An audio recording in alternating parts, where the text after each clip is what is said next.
Bonsoir Monsieur Soral, je suis Bernard Antoine et je vous félicite pour le combat que vous menez afin d'informer les populations de la situation qui se déroule dans le pays.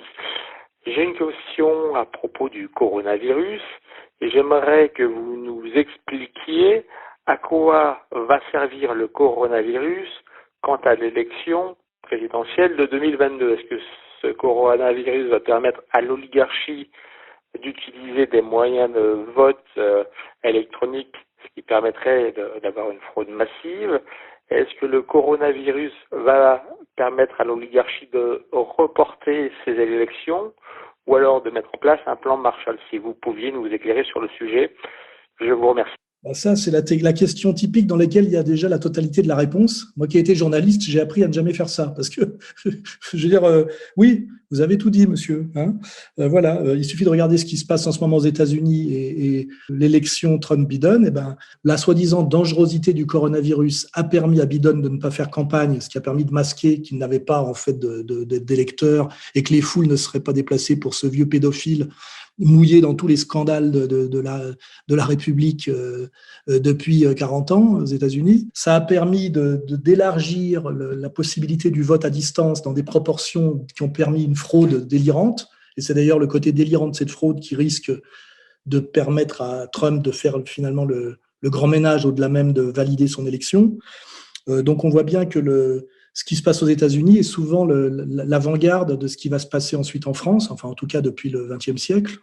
Avant, c'était plutôt nous l'avant-garde du monde, mais on a cessé de l'être depuis un bon moment. Donc effectivement, le Covid va servir à tout ça, à retarder l'élection pour maintenir, on va dire, un gouvernement de salut public qui est déjà en place au nom de l'état d'urgence sanitaire et qui ne fait que se prolonger et se renouveler puisqu'on est encore dedans. Donc repousser l'élection, supprimer l'élection et puis sinon truquer l'élection effectivement par le vote à distance généralisé.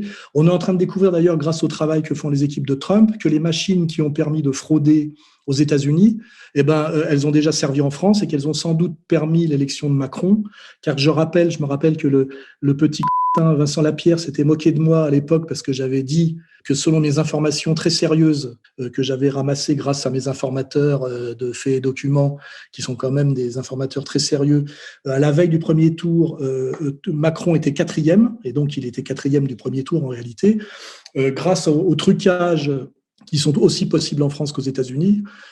On l'avait mis premier face à Marine, et dès lors qu'il était face à Marine, même si d'ailleurs il l'avait mis 2e, il était sûr de gagner. Voilà, donc j'espère que ce qui se passe en ce moment, c'est-à-dire le démantèlement du système de fraude américain, va permettre de comprendre qu'on est aussi dans la même genre de fraude en France, donc déjà comme de façon prospective et même rétrospective. Je pense que Macron a déjà volé l'élection en France. C'est déjà une élection volée, puisque normalement c'était Fillon qui aurait dû être élu. Mais voilà, l'oligarchie n'en voulait pas parce que trop catholique, trop proche des Russes. Et donc on est sorti, là, on le voit aux États-Unis, on est sorti de la démocratie. C'est fini. Et d'ailleurs, c'est tant mieux, je dirais d'une certaine manière. Il suffit de relire Céline, on sait de quoi la démocratie est le masque. Bon, j'ai d'ailleurs expliqué tout ça dans Comprendre l'Empire assez en détail. Donc maintenant, c'est de savoir si étant donné que le grand reset va avoir lieu, il va falloir savoir si c'est le grand reset de l'oligarchie ou le grand reset des patriotes, demain la gouvernance globale ou la révolte des nations. Et moi, ce grand reset, je l'appelle, comme j'aime bien parler français, le grand ménage. Donc là, l'avenir, c'est grand reset ou grand ménage. Et moi, je travaille avec mes maigres moyens à ce que ce soit le triomphe final du grand ménage. Ce qui d'ailleurs nous rapproche pas mal de l'eschatologie monothéiste. Voilà, c'est un peu ce grand ménage pourrait avoir un rapport avec l'apocalypse de Jean. On arrive peut-être à quelque chose qui, pour les religieux, s'appelle la fin des temps, qui d'ailleurs n'est pas la fin de tous les temps, mais la fin d'une séquence historique. On arrive au bout du bout, là, et tant mieux. On va vivre des choses dangereuses, mais intenses.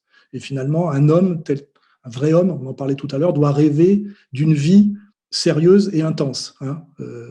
La vie de parasitisme et de loisirs, c'est pour les sous-hommes. Bonsoir.